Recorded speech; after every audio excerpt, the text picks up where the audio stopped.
โอ้งามเนาะเป็นสาวนครหลวงเวียงจันทน์เนาะโดยสบายดีไปเฮ็ดงานอยู่ไสคือดนแล้วบ่ได้เฮ็ดน่ะอยู่ในเบียงหันเวียงจันทน์โดยอยู่ได้จักเดือนหากันเดือนหนึ่งเดือนหนึงเดือนหนึงเท่าใดเขาจะจ่ายเงินน่ะ2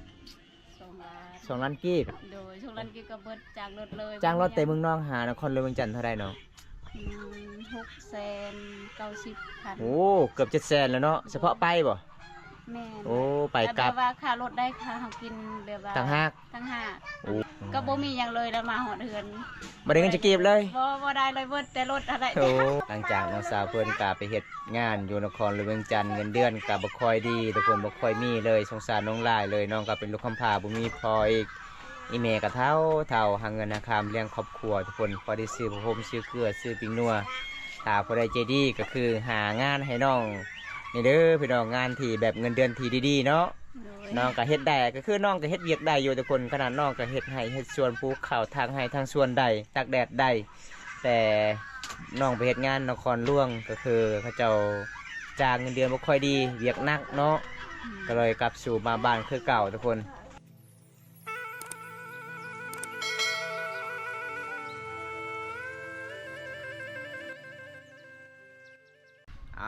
สบายดีทุกคนสบายดีบรรยากาศยามตอนเช้านะทุกคนนะในนาพล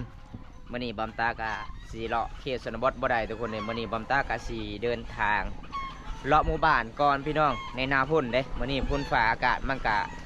ฝนตกหลายพี่น้องไปมันกะสียากแน่ช่วงนี้ทุกคนเลยมื้อนี้บอมตากะสีออกจากบ้านก่อนนี่เป็นบ้านของบอมตาพี่น้องเดี๋ยวบอมตากะสีเลาะหมู่บ้านก่อนเดี๋ยวพอยังแน่ในบรรยากาศยามตอนเช้ามื้อนี้ทุกคนจะได้บอมตากะสิพาทุกคนไปรับชมกันเลยพี่น้องบรรยากาศงานตอนเช้าเสาร์นี่ทุกคนอยู่ที่หมู่บ้านของบ่าวบนตาเองเด้อพี่น้องเสียงไก่กระตากบักไล่ๆเลยตอนเช้านี้พี่น้องต้องมีไม่เป็นตามประเพณีของชุมเผ่าบรูรุ่นเฮาเสือตะกี้แต่ก่อนก็จะเป็นมีสิ่งที่บริเข้ามาในหมู่บ้านทุกคนถ้าเป็นไก่กระตากได้จะบอกพี่น้องผู้สาว2 คนก็กำลังสิไปหาหน่อไม้ดำรงชีวิตในยามในหน้าฝนบ้านเฮาดำรงชีวิตก็คือแบบนี้เลยทุกคนนี่อันนี้เป็นบ้านชาวบาปอันนี้เป็นบ้านชาวเกตทุกคนเดี๋ยวบอมตากะสีไปยิงไปยำสบาบก่อนหลังจากที่สบาบไปเฮ็ดงานอยู่สวรรณเขตได้เงินจากหลานทุกคนโดนเลยบอมตากับได้ไปยิมยำน้องอันนี้เป็นบ้านบอมตาเองพี่น้องเป็นบ้านบอมตาก็คือทางนี้เลยทุกคนเอาเดี๋ยวบอมตากันได้ญาติมายิมมายำน้องสาวเพิ่นก่อนทุกคนเลยเพราะว่าบอมตาก็คือฝากเงินตอนนั้นคือฝากน้ำมีแม่เพิ่นได้เพิ่นกลับไปเฮ็ดงานโอ้งามเนาะเป็นสาวนครหลวงเวียงจันทน์เนาะสาวคนเลี้ยงสาวนครหลวงเวียงจันทน์นี่ค่ะก็ชมสบายดีสบายโดยสบายดีไปเฮ็ดงานอยู่ไสคือดนแล้วบ่ได้เฮ็ดน่ะอยู่ในเบียงหันเวียงจันทน์โดยโอ้ไปไกลแท้ครั้งแรกในชีวิตเลยวะโดยหาก็ไปครั้งแรกโอ้ยยังบ่ฮู้จักเลยเนาะบ่รู้จักเส้นทางเลยโดยไปจักคนเนาะ6 คนผู้ใดได้ไปนะสาวแกดแล้วก็สาวอ่อนแล้วก็กาดแล้วก็อ้วนโอ้สาวแก่ตัวดำเพิ่นบ่โดยโอ้สาวแก่ก็ไปคือกันเนาะไปเบิดดูอยู่ได้จักเดือนหากันเดือนหนึงเดือนหนึงเดือนหนึงเท่าใดเขาจะจ่ายเงินน่ะ2 ล้าน2 ล้านกีบโดยช่วงนั้นก็เบิดจากรถเลยจ้างรถแต่เมืองนอกหานครหลวงเวียงจันทน์เท่าใดเนาะ690,000โอ้เกือบ700,000แล้วเนาะเฉพาะไปบ่แม่โอ้ไปกลับว่าค่ารถได้ค่าเฮากินแบบว่าต่างหากโอ้ตก800,000เนาะก็บ่มีหยังเลยแล้วมาหอดเฮือนบ่ได้เงินจะกีบเลยบ่ได้เลยเบิดแต่รถอะไรโอ้เว้าเริ่มแล้วคืออยากไปเที่ยวประตูไส้เห็นบ่ประตูไส้นะเห็นเลยโดยเห็นแล้วเป็นยังไงม่วนบ่ม่วนแล้วเนาะม่วนเนาะตัวเมืองเนาะครั้งแรกในชีวิตน้องก็ไปเฮ็ดงานหาเงินหาคำทุกคนเลยแต่ว่าบ่ได้เงินจะกีบเลยเมื่อวานนี้บ่น้องกลับบ่แม่นโอ้เป็นยังไงเวียกที่น้องเฮ็ดคือเฮ็ดเวียกหยังเฮ็ดเวียกทั่วไปร้านอาหารน้องเฮ็ดนำแต่ว่าเวียกทั่วไปกลางเต็นท์นี่กลางแล้วก็ไปกู้พื้นบัดนี้ซักเครื่องแล้วก็ล้างถ้วยล้างจานโอ้เวียกนะเดือนหนึ่ง2 ล้านโดยเพราะว่าเวียกมันนะโอ้มันบ่คุ้มเนาะเดือนหนึ่ง2 ล้านเด้เอาทุกคนเลยแต่ในเบ็ดก็คือตอนยังบ่ไปกับหมู่โทรบอกว่าม่วนเนาะโอ้ยม่วนอีหลีถ้าว่าเฮาได้เงินเนาะเวลาไปเลาะหันหน้าไปเที่ยวมันก็ม่วนอยู่บัดไปสิกลับเมื่อเด้ๆเมื่อบ้านบ่มีหยังเลยบ่มีหยังเลยเงินนั้นเบิดเป็นยังไงผู้บ่าวไล่บ่ทางนครหลวงเวียงจันทน์แต่ร้านยังบ่ฮู้จักกับเขาบ่ฮู้อยู่เนาะ ส่วนหลายเว้าแต่ภาษาลาวเนาะไปทางนั้นเนาะบ่ได้เว้าเลยภาษามังกรบ่มีไผฮู้เลย ตามกองและไม่ได้เว้าเลยเบิ่งไปเท่านั้นก็หัวเอาเขาเว้ายังกันน่ะเฮาก็ลงภาษาเฮาแหละว่าลงภาษาเฮาได้เฮาบ่ฮู้ แล้วแม่นพอได้ติดต่องานให้น้องๆไปเฮ็ดงานอยู่นครหลวงนะ ก็บ่ฮู้คือกันติดต่อค่อยติดต่อทางงานนางเสาเกตนั่นแหละเสาเกตก็ติดต่อทางผู้สาวบ้านคุณซี่สาวอุ่นโดย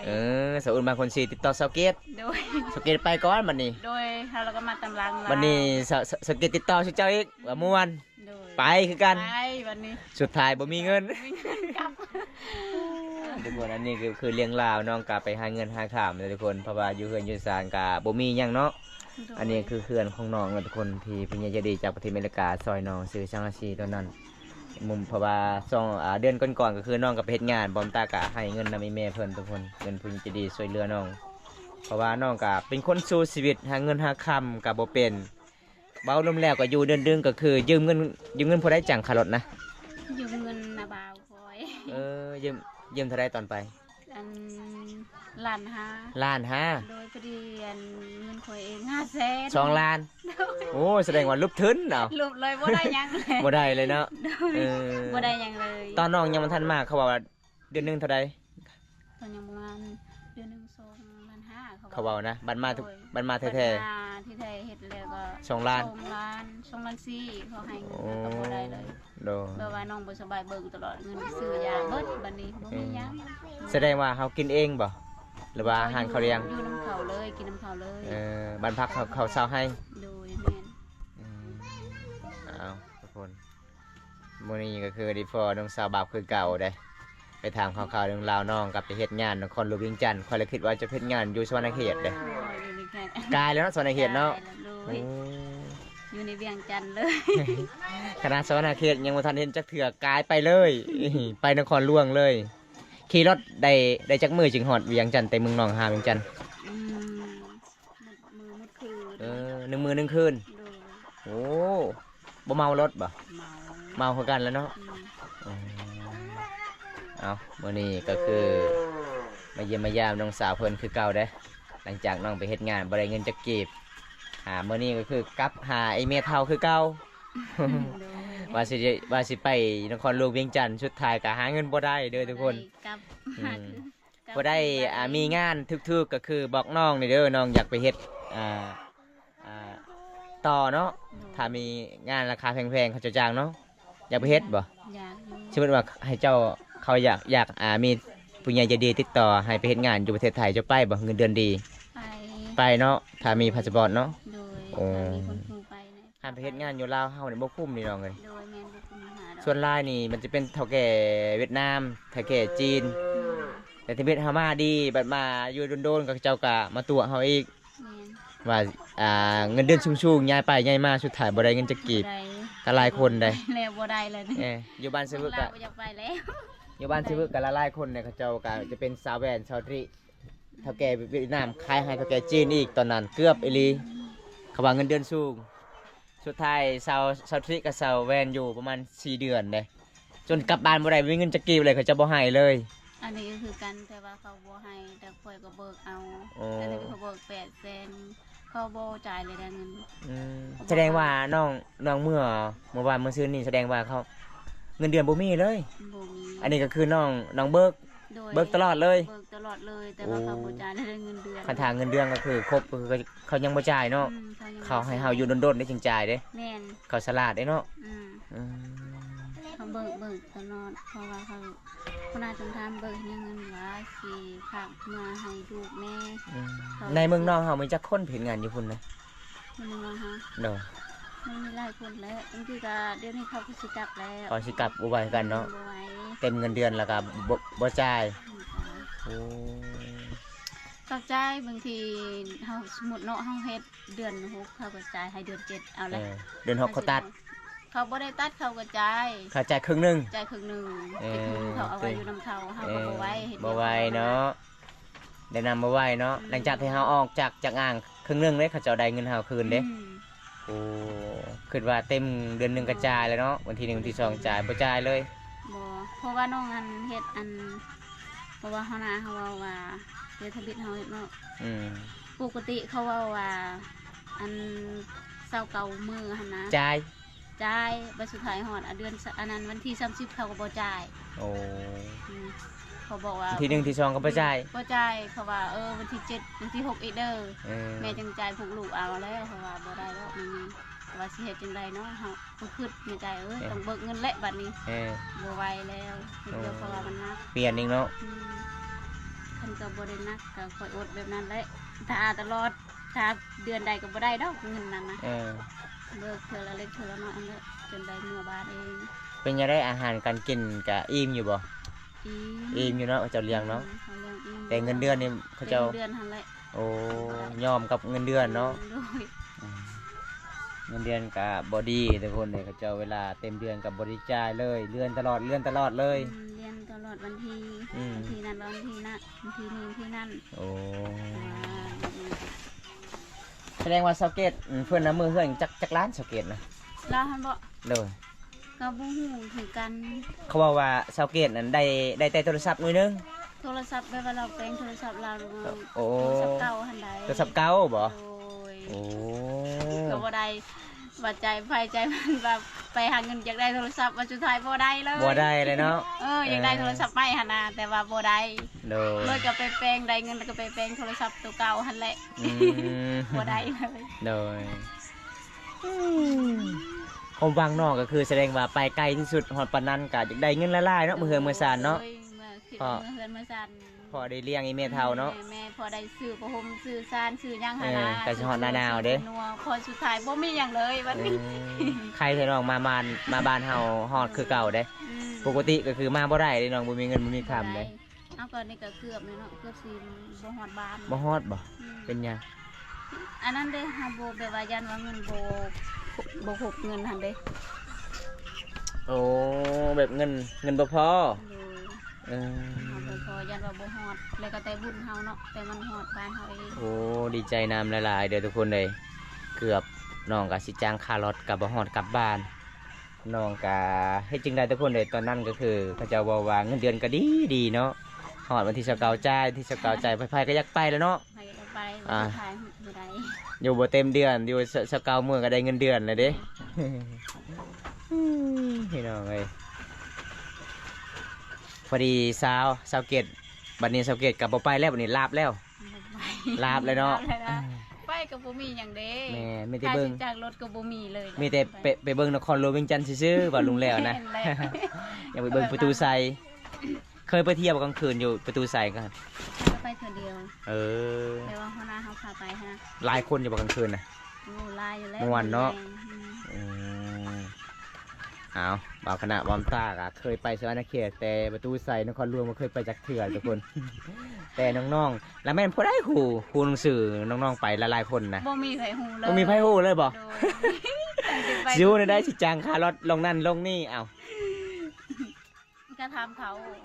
ทำซูเปอร์รถนั่นแหละ โดยเขาก็เขียนให้ตอนว่าน้องสิเมื่อเขาก็เขียนให้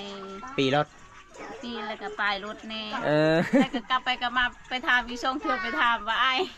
ว่าตัวใดได้รถเฮาหันสิเมื่ออันเมืองน้องสิโปดนั่นละว่า อันปลายรถน้องหันเด้อ88อันน้องติดตามอยู่น้องก็ไปเลาะไปหาเบิ่ง เออ เลยก็ไป เออ จนอยู่แล้วนะภาษาเขาก็บ่ฮู้สวง สาววงเรามาจากมือเลย นี่แหละเรากำลังซื้อปีแหละเดียวนี้ โอ้ เมื่อเธอก็มาหอดบ้านเฮาบ่อื่นและมีเสา เราลงนครหลวงเวียงจันทน์นี่ประมาณจากมือเลย อันมื้อซื่อนี่แหละ มือซื่นนี่ เฮ้ย มื้อนี้กลับ มื้อนี้กลับ โอ้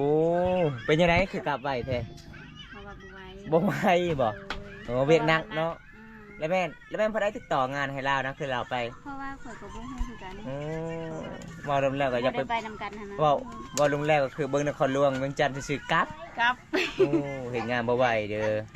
ถ้าไปเฮ็ดงานก็คืออยู่ประเทศไทยเงินเดือนก็สูงๆแหน่เขาเจ้าจ้าง อืม อันนี้2ล้านกีบมาซื้อๆยังได้จ้างค่ารถก็ตกประมาณ 700,000 บ่ได้ ค่ากินนี่กลับไปกลับมาก็ประมาณล้านปลายทุกคนเงินเดือน2ล้าน ก็เลยเฮาเฮ็ดบ่ไหวเนาะ อืม อืมแสดงว่าน้องเตรียมเงินตอนไป2ล้านกีบปัดมาบ้านก็คือเมื่อเฮาเทือนบ่ได้เงิน เลี้ยงเล เอย อ บ่มีจักกิ้วเลย โอ้ โอ้ย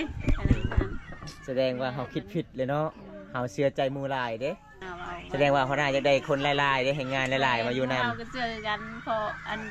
อยู่นั้นเราก็บ่ได้เงินให้กันหมู่ บ่ได้คือกันอีก บ่ได้ โอ้ ก็คือกันนั่นเองเวียดนำกัน แสดงว่าชาวบุญบัน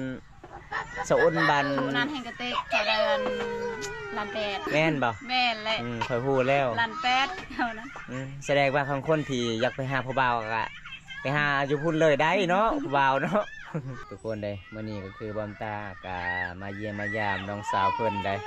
หลังจากน้องสาวเพิ่นกะไปเฮ็ดงานอยู่นครหลวงเวียงจันทน์เงินเดือนกะบ่ค่อยดีทุกคนบ่ค่อยมีเลยสงสารน้องหลายเลยน้องก็เป็นลูกกำพร้าบ่มีพ่ออีก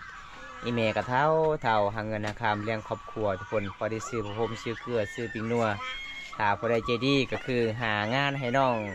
นี่เด้อพี่น้องงานที่แบบเงินเดือนที่ดีๆเนาะ โดย น้องก็เฮ็ดได้ก็คือน้องก็เฮ็ดเวียกได้อยู่ทุกคนขนาดน้องก็เฮ็ดให้เฮ็ดสวนปลูกข้าวทางให้ทางสวนได้ตากแดดได้แต่น้องไปเฮ็ดงานนครหลวงก็คือเขาเจ้าจ้างเงินเดือนบ่ค่อยดีเวียกหนักเนาะก็เลยกลับสู่มาบ้านคือเก่าทุกคน ตอนนี้ก็คือน้องว่าถ้ามีผู้ใหญ่ใจดีอยากช่วยเหลือน้องไปเฮ็ดงานประเทศไทยน้องก็ไปได้ทุกคนเลยเพราะว่าน้องก็ตอนนี้บ่มีพาสปอร์ตเฮ็ดเนาะ โดย ถ้ามีเงินก็คือพาสปอร์ตสิไปคือกันแล้วเนาะ หลายๆคนเนี่ยเขาจะไปประเทศไทยได้ แต่เฮาหลายๆคนก็คือไปเฮ็ดงานอยู่นครเวียงจันทน์หลายๆคนกลับผู้สาวหลายๆคนบ้านสิมือกับซาแวนซาวทรีก็ตกตัว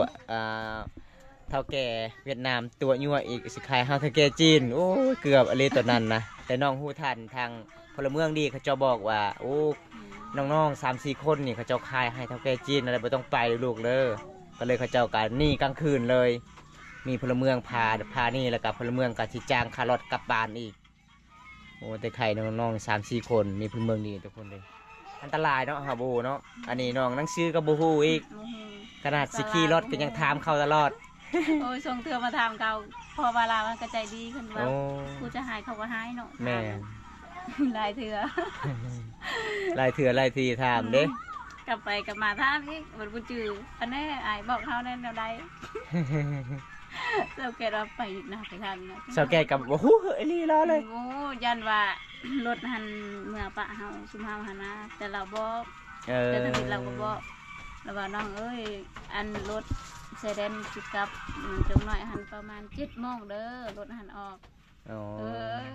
วันจะตายกลับไปหาอีกได้วันนี้ไปทำคืนอีก จะบอกไงเราฟังว่า7 โมงจะได้กลัวเลยว่าโตขบูอีนี่เนาะ กับเบิ้งแล้วเนาะคนของคนเรืองจากเขาบูฮูเด้ไปสับรูบางกอกบ้านเฮาเด้ เขาบูฮู เขาบูฮูยังเลยเด้ เขาว่าภาษาอย่างเนาะก็แบบนี้ภาษาเขมรบ่ บางทีก็ทำคอมเมนต์เขาบูฮูอยู่ดอก เขาฮู้บ่ทางนั้นว่าเขมรบ่ เขาเว้าเพื่อนนะยันว่าบางทีก็ เออ ภาษาของเขา ส่วนลายนี่ คนกะมุก็มาไล่เพลงงานอยู่พุ่นบ่คนกะมุผู้ชายก็ไล่บ่ดองเฮ็ดงานบ่บ่มีผู้ชาย บ่มี มีแต่ผู้หญิง มีแต่มีคนผู้ชายมีอยู่3 คน ผู้ชายนะ โดย โอ้ ผู้ชาย2 คนหันบ้า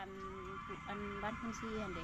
โอ้เขามาอยู่พุ่นนะ เห็นเดือนน้ำกัน เงินเดือนเท่าไดเขานะ ก็คือกันนั่นแหละ โอ้ วันที่ชายอันเราบ่ได้มาบ้านเราหางานต่ออีก เราไปเฮ็ดงานต่ออีกบัดนี้บ่งานที่ดีๆเนาะอ้าว แปลว่าชุมน้องนี่ก็เมื่อเลยบ่ได้หา คันสิห้าก็คือเงินเฮาก็สิเบิดเลยเด้ เบิด มันจะน้อยก็หางานบ่ได้ก็ จังไปจังมาบ่ทันบ่ได้ แม่นสิจ้างคารถเองเฮาบ่ฮู้หนังสือก็จะเอาเพลงเด้ อืม เขาเกี่ยวไปเกี่ยวมาเด้เขาขี่รถเด้สุดท้ายก็คือเขาบ่ฮู้ซื่อก็คือเขาว่าสิไปหางานหลักนั้นหลักนี้แต่เขาเจ้าก็สิไปเส้นทางโค้งๆเขาคือตัวเฮาเด้เขาจะได้เงินเด้โอ้แปลกเลยทุกคนน้องๆหนังสือก็บ่ฮู้อ่านหนังสือก็บ่ได้จะคำเลยก็ไปฮอดนครหลวงเวียงจันทน์บอมตาก็เคยไปแต่สวรรณเขตแต่นครหลวงเวียงจันทน์บ่เคยไปสักเทื่อเลยทุกคนเอามื้อนี้ก็คือบอมตากะสิไปหยอกไปยามน้องกะจบเพียงเท่านี้ก่อนเลยทุกคนหลังจากที่น้องเดินทางออกจากบ้านไปเฮ็ดงานต่างแขวงพี่น้องเอ้ย เดินทางไกลขนาดเลยพี่น้องเพื่อมาฮอดจอดเทิงนครหลวงเวียงจันทน์ก็บ่แม่นเรื่องง่ายเด้อทุกคนแต่น้องสาวบาปคนนี้สู้ชีวิตเด้อพี่น้องเอ้ยน้องกะบ่มีเงินบ่มีคำเลี้ยงลูกคนเดียวอีกได้ผัวก็คือผัวปะน้องแต่อายุยังน้อยเนาะแต่อายุ14 ปีทุกคนเอาผัวตัวนี้ลูกสาวเพิ่นก็ไข่ใหญ่แล้วทุกคนเลยจะได้บอมตากะสิปิดคลิปไปสำนี้ก่อนพอได้รับชมคลิปนี้แล้วกะ ฝากกดไลค์กดแชร์กดติดตามคอยช่วยให้น้องไปเฮ็ดงานต่อทุกคนเลยน้องก็อยากไปเฮ็ดงานบอลที่ดีแน่มีเท่าแก่กับใจดีๆแน่ทุกคนเงินเดือนสูงๆบ๊ายบายเด้อน้องบ๊ายบาย ขอ